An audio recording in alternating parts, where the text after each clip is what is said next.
good though. All right, family.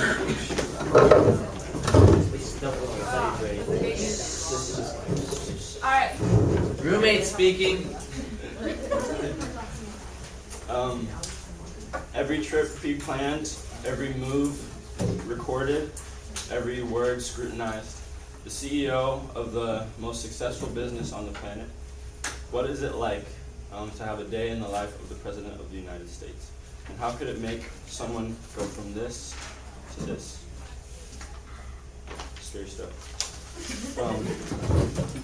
You can pass that around too if you want. This affects all of us because being President of the United States is one of the most stressful jobs. That's why it made FDR look like a ghost towards the end of his life. And we should really take that into account when we criticize the president. I'm not saying we shouldn't voice our opinions, just take that into account. It's a very, very tough job. I am a credible speaker on this because when I was lieutenant governor of Buckeye Boy State. If you want to know what that is, you can ask me after. And I was president of my class, so I sort of know on a much smaller scale what it sort of entails. But I was really interested to see what it's like at the top, at the very top.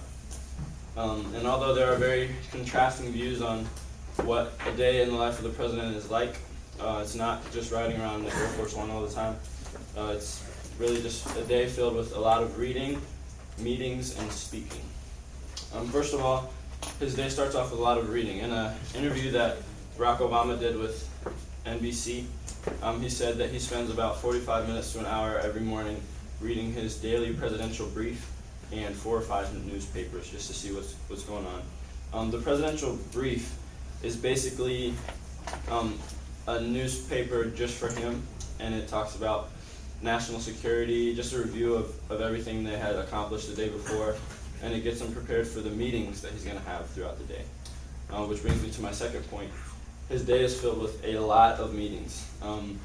The diary that I passed around, that's from Gerald Ford, and on that day he met with David A. Peterson, the White House support staff, Lieutenant General Scowcroft, Deputy Assistant for National Security Affairs, Counselor Hartman, Assistant Rumsfeld, Max Friedersdorf,